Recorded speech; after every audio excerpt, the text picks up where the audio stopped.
bless your name this morning.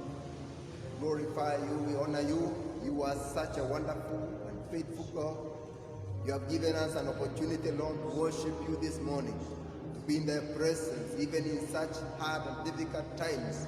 But we believe and trust in you that you make a way where there is no way.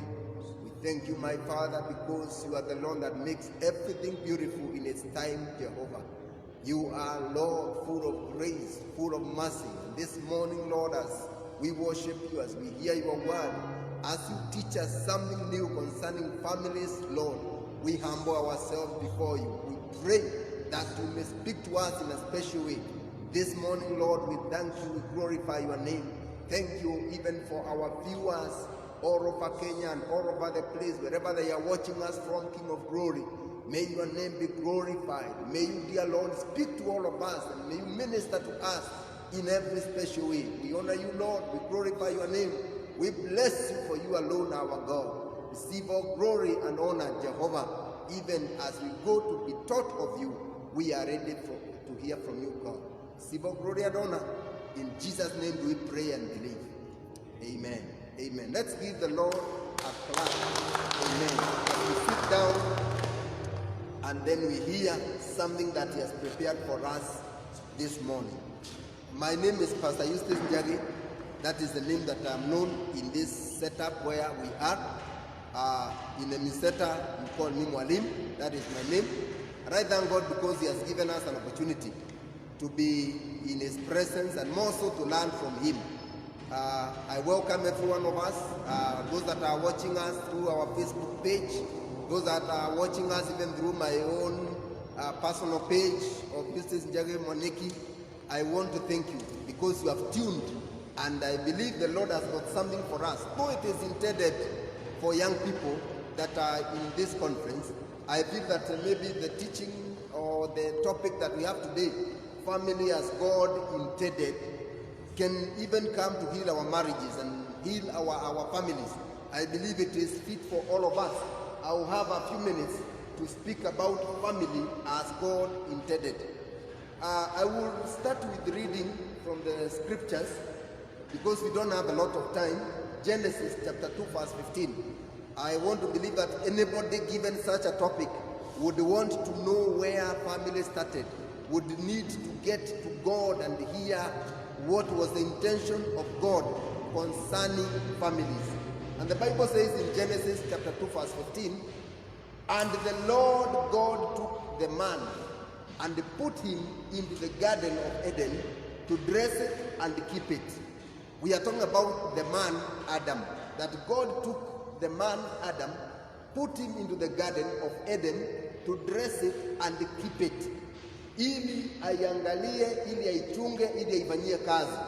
Verse 18 says, that is Genesis chapter 2 verse 18 says, and the Lord God said, it is not good that the man should be alone.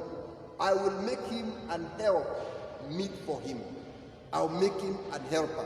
Mungu akaona si vyema. I've always told young people that God decided this time to use a very soft language, saying it is not good that a man should be alone.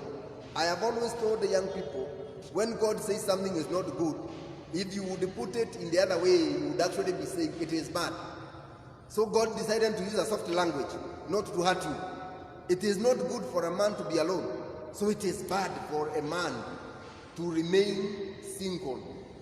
Anyway, let us hear why God was saying this and how it comes. I will make him an helpmeet for him. In other words, when God put man in the Garden of Eden, God puts man in the garden and then realizes, I have given him some job to do. I want us to understand that men are given a job, a designation by God to do something. There is always something that we should be doing. I hate to see idle people, and God hates idle people. When God created us, he created us and placed man in the garden, and he said, I am giving you some assignment. I'm giving you some work to do. I believe and trust God that where you are, the young people, I may seem as if I'm talking to men or to the male gender. Wherever you are, you should know that you should never be idle. I have heard of families where the man just sits in the house, waits for the wife to bring whatever has to be brought on the table. I am saying, for God's sake, for heaven's sake, men ought to work. Whatever it is, even if you do not have a job, look for something to do. Look for something to do. Organize, even if you do not have a job and it is your wife that is employed, look for something. Organize with your wife. Get a business. Start doing something. It is bad for men just to remain idle. I thank God because I've never been idle in my life, and the men will never be idle.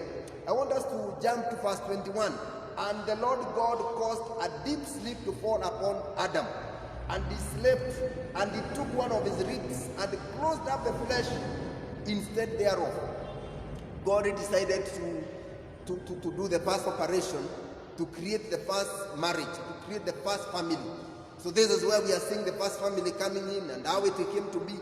And God was the first doctor in this case, the first surgeon, caused a deep sleep to fall upon Adam. I'll talk about sleep in a few moments. And the rib which the Lord God had taken from the man made he a woman, and brought her unto the man. Akatengeneza mwanamke na akaletea mwanaume.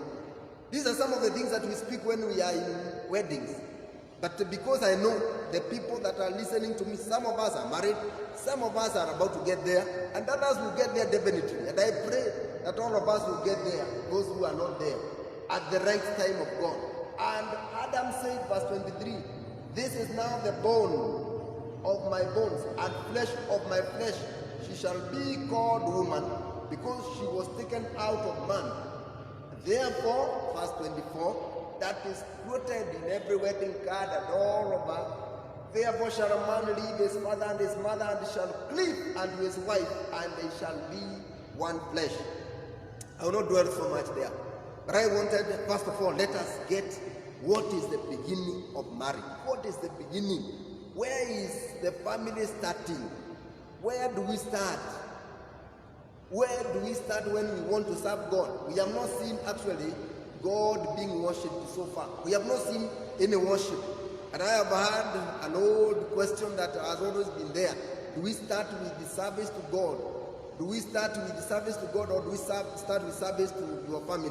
Do we start going to church, or do we start serving your family? And I always tell people, if I have a problem with my wife, if I have a problem with my family, I ought even not to come and serve here in the church.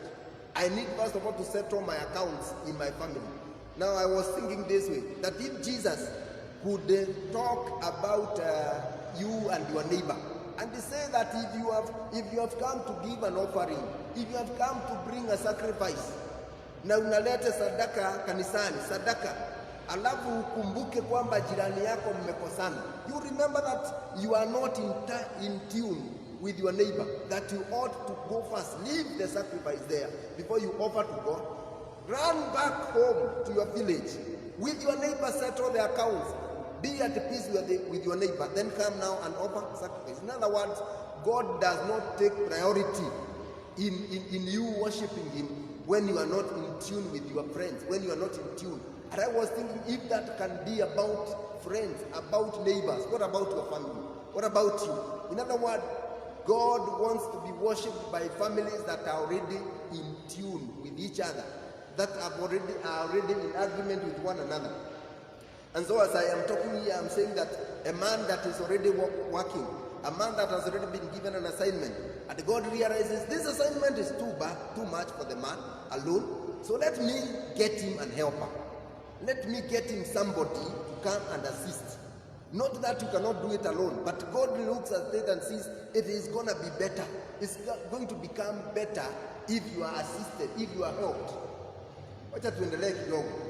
I wanted to say this. I said I'll talk about sleep, and I want to put this across to young men, that the young men should have a time of sleep.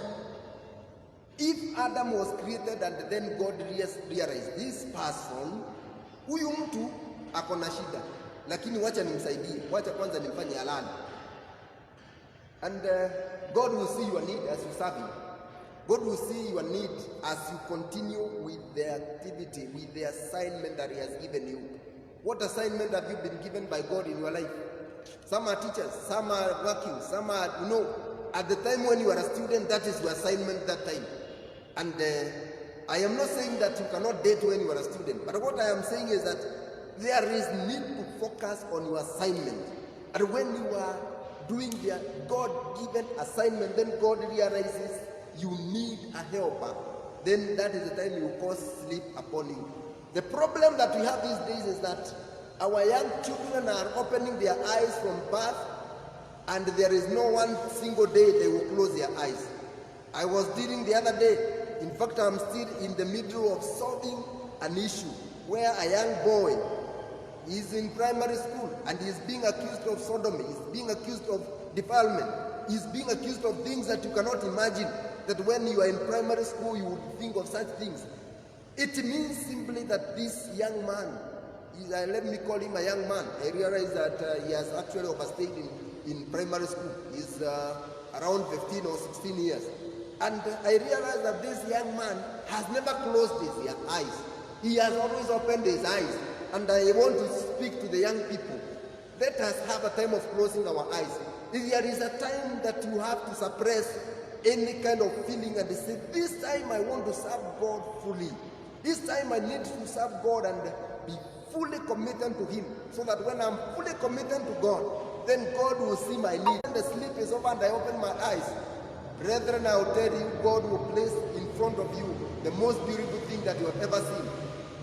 And let me say that God says, the Bible says that God makes everything beautiful in its time, in Ecclesiastes. God will make everything beautiful in its time. Let us learn to serve God. Let us learn to be busy in our assignment, in our God-given assignment. And then at the right time, God will cause sleep upon you. And not only sleep, the moment you decide to allow yourself to be guided by God.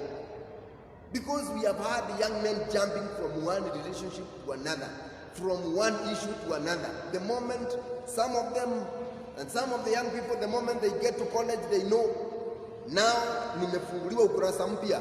Start relating with every young woman and also with the young ladies. It is not right just to be there all over. You are looking for men. God has a plan for you. I wanted to talk about family, but I find myself maybe talking about all this.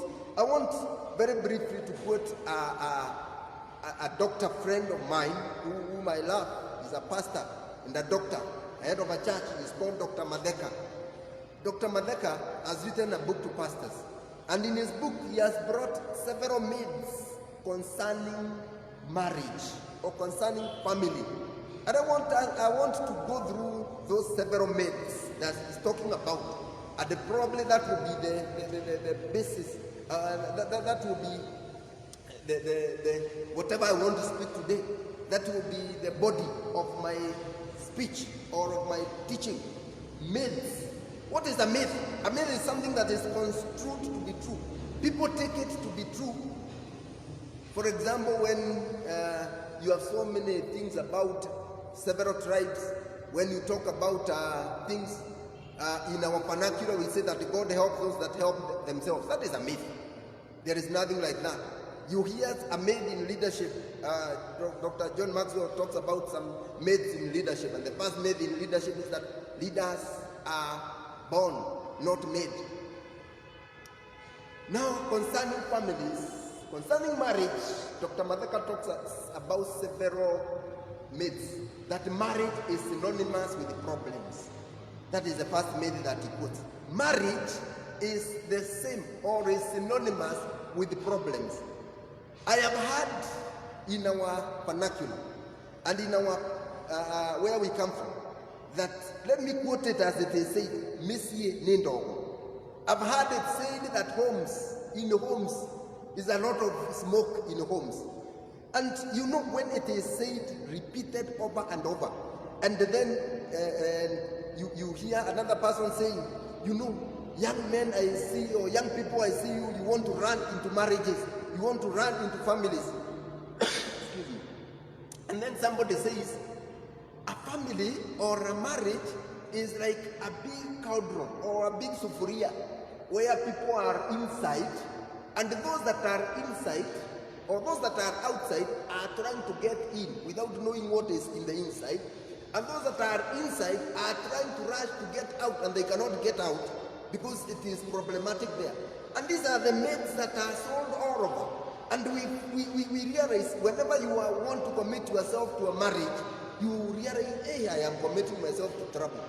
Marriage is not synonymous with problems. And I've said this every time I go in weddings and I'm given an opportunity to talk. I tell people, you have chosen a good thing. The Bible says, he who finds a wife finds a good thing and obtains favor from the Lord.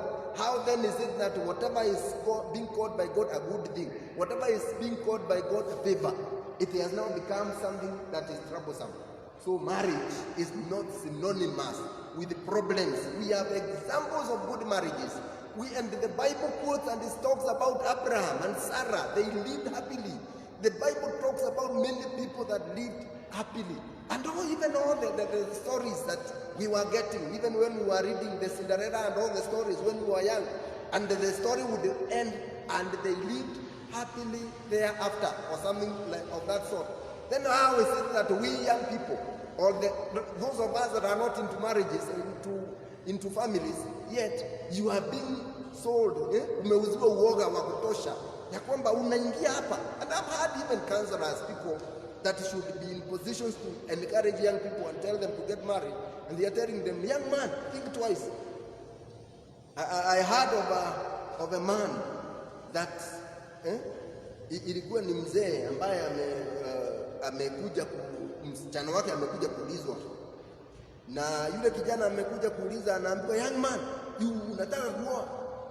unataka kuoa, then you should know 1 2 3. Harusi ama ndoa ni kitu kigumu sana. Ndoa ni ngumu sana. In fact, he even quotes and says, Paul says that those that are not married should remain as though they are not married, and they should be comfortable with that. And the young man was listening and said, okay, Mzee, that is what you are saying. He said, okay, when I look at the Bible, I am not seeing a place where Paul is even married. So he may not even have enough experience of telling us about marriages. I know one that was married and had many wives, and he says, I know of Solomon, and Solomon had many wives, and he says, he who finds a wife finds a good thing and obtains favor from the Lord. So let me follow the one who had experience about marriages. And so he decides, let me follow that one. I'm taking that one for in a light mode. Now, number 2, another myth that people said is that marriage is a downhill experience. Marriage is a downhill experience. One of us in the last 2 weeks, actually 2 weeks ago, one of us in a Newseta or a couple was in marriage.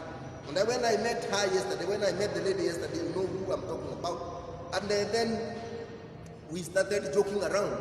We are telling her, you know, you are in honeymoon. And then a friend, one of the brethren, where we were saying, you said or somebody said that there is no end of honeymoon.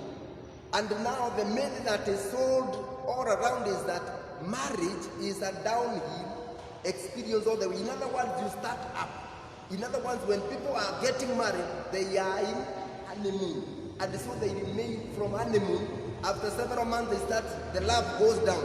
And then after a short while, the love goes down. And then after several, as years go by, love wanes or love fades out. Or that bliss experience, that love, that gum that brought them together, that glue that sticks them together, keeps on fading all through. And I want to say it is a myth. It is not true.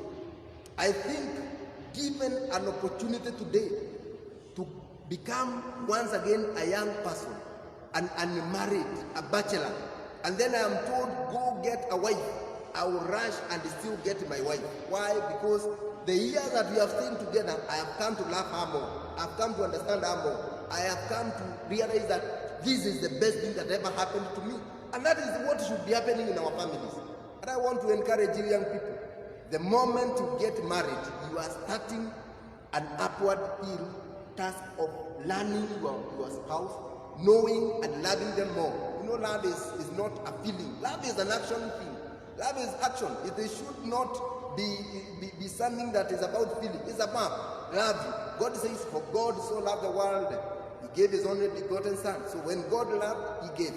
When we love our wives, what do we do? When we love our husbands, when we love people, what do? We do something to them. So we keep on loving. Love grows in marriage. So God intended love to keep on growing. He did not intend that you start up and you end down. Marriage is a 50-50 experience. It's another myth that people said. That marriage is 50-50. That you bring 50, I bring 50. I was in one wedding.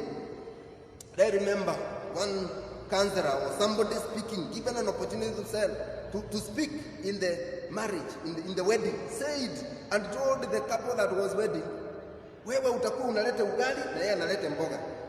Wewe utakuwa unaleta hiki na yeye analeta hiki kingine. In other words, from the word go, people know that I have come so that we may help one another. Nilete hiki, yeye alete hiki kingine. So it becomes that even when it comes to love, I love 50%, he or she loves 50%, then tukutane hapo katikati itengeneze 100%. Never in life was it intended to be that way. There is nothing that you're going to do 50-50. There is nothing like you being 50% and your wife being 50% to make 100%. You have been in weddings and the writing there, ile inaandikangwa with those things, hizo makaratasi, inaandikangwa 1 plus 1 is equals to 1. 1 in percentage is 100%. The other one is also 100%. So 1 plus 1, 100% plus 100% will not make 200% in mathematics. I am here to say, marriage, whatever God intended in a family, it is not 50%. I don't give 50% and my wife gives 50%. You know, in other words, it would mean even when we are buying a car, ninamwambia ujue kama hii gari ni ya million, 500,000 wewe utatoa. Na mimi nitoe hiyo 500,000. Who said that?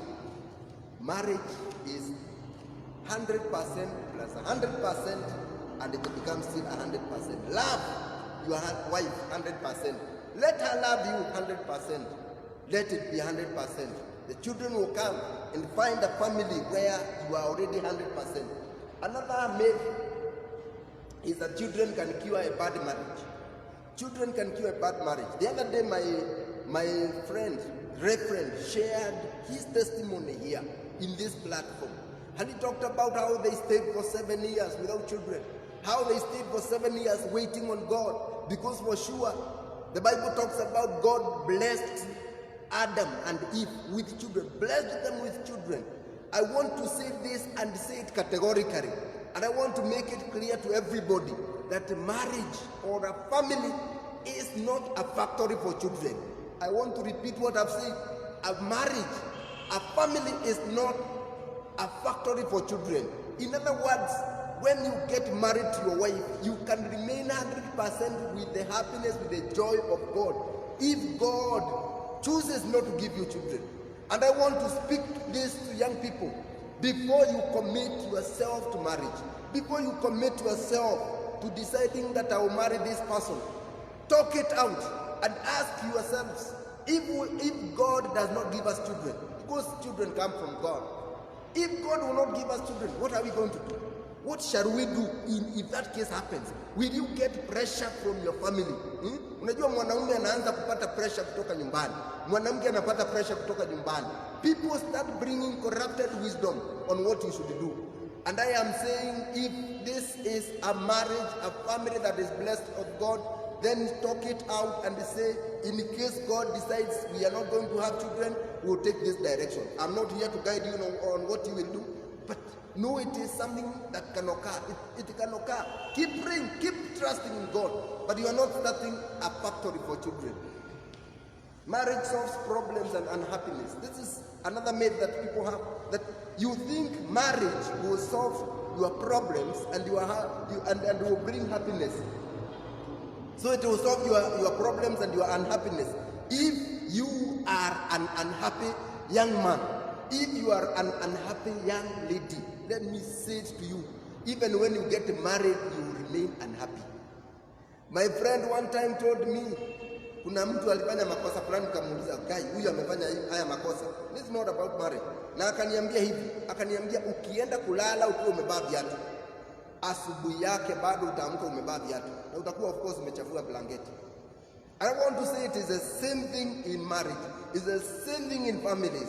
If you get into marriage, into this commitment when you are an unhappy person, if you get there with the problems, you are actually transferring your problems to the other side and you remain very unhappy. Wacha kusema fulani anaonekananga kama maisha yake hayako kamili, atakamilika akioa au takamilika ukioa ndio itakuwa shida zaidi. Who says you are going to get somebody who is 150 ndio akumalizie 50 yako? You will get somebody probably who will also be hurt.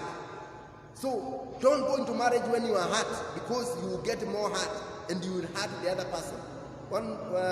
My friend and my mentor, John Maxwell, says that hurting people hurt people. Hurting people hurt people. In other things, people who are hurt, people who are hurting, people who are in problems, watu ambao wana uchungu, wanaumiza wengine. People that are hurting in themselves, they hurt others. So if you go into a marriage when you are hurting, when somebody has hurt you and you are saying you are going to take a revenge, na I've heard young people saying I'm going to take a revenge. Kama mmekosana na mwanadada, mlikuwa labda mnapanga kuoana, sasa mkiachana na unaachwa, kama una machungu unaanza kufikiri utatafuta mwingine ndio yule ajue ujilipishe. It is not going to be that. It will not work out for you. And then some people think that a successful marriage has no conflicts. And let me say, marriages, you find conflicts. But finding conflicts does not mean that you will not be able to solve out your conflicts. Conflicts are all over. If you have had conflicts when you are married, if you have had conflicts in your workplaces, even at home, there are conflicts. Conflicts with your spouse, conflicts with your children. But by the grace of God, you will be able to solve your conflicts. So that is a myth that successful marriage has no conflict. Another myth is that marriage benefits women or men more than the other. Hii inanifurahisha ya kwamba, by the way, hakuna mtu ambaye angekuoa ni vile nilikuhurumia nikakuoa.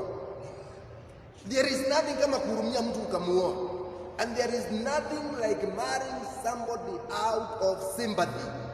You will not make it. It will not work for you. It will not work for anybody.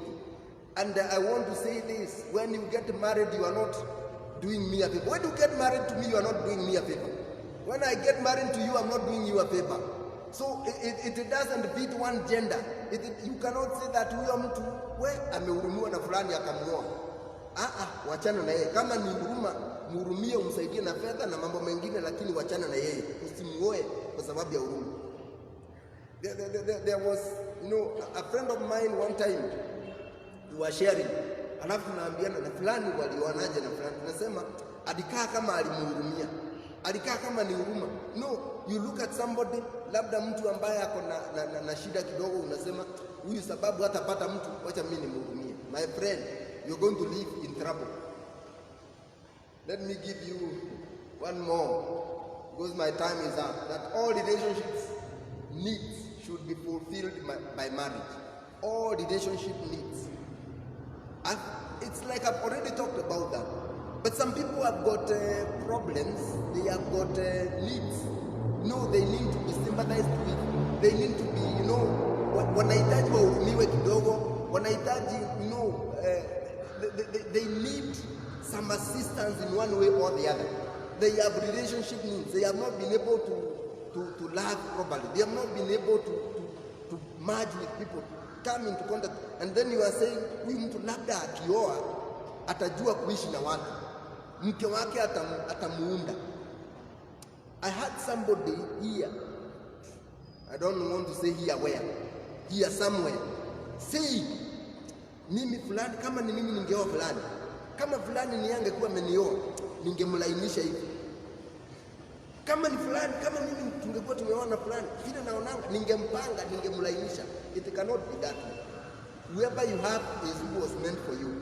And whoever you will get is the one who will be meant for you. You will not, your needs will not be solved or sorted out because of your marriage. I want to quote mtu anaitwa Monroe. One quote of Monroe says, marriage is two imperfect people committing themselves to a perfect institution. by making perfect vows from imperfect lips before a perfect God. I want to repeat that marriage is two imperfect people committing themselves to a perfect institution. The institution is called marriage, by making perfect vows before or from imperfect lips before a perfect God. Watu wawili ama harusi ama ndoa ni watu wawili ambao wana kasoro. Kila mtu na kasoro zake. In other words, when it comes to holiness, righteousness, you cannot say you are perfect. You are committing yourself to a perfect institution that is called marriage, because it was started by God. And you are making perfect vows. When we make vows here before God, marriage is not like partnership.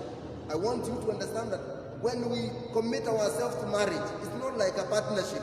You know, in a partnership, if it's a business and you are doing some partnership, mnaandikiana, mnasema kama hii biashara huyu atafanya hivi. You have heard even political parties marrying one another. When they get into marriage, wanasema hii harusi ya hiki chama na hiki chama itavunjika kama kutatokea hivi na hivi. And this is what people are doing in some developed countries, and that is what they want to bring to us. No, marriage is a covenant. It's something that once you say it is irrevocable. Ukishaingia umeingia. So you are doing a perfect institution and you make perfect vows from some imperfect lips. Isaiah anasema midomo yangu ni michafu na midomo yetu ni michafu before a perfect God. Biblical quotes that I want to make one to children or to young people or to people that are not married is in Ephesians chapter 6 verse 1. We know it. It talks about children, obey your parents in the Lord, for this is right. So young people, children should obey their parents in the Lord. I actually, for me, I take it, your portion here in the Lord, obeying in the Lord, very important for us.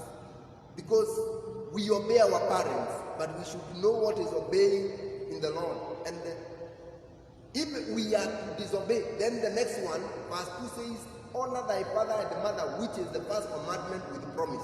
You know, you can disagree. When you disagree with your parent, it doesn't mean you are disobeying. You honor them. You disagree honorably. If there is something, I have heard young people being thrown out of their families because they trusted in God or because they went to a church that their parents do not approve. Let it be done honorably, that it may be well with thee, and thou mayest live long on the earth. That is Ephesians 6, 1-3. There is a quote that I want to quote for ladies.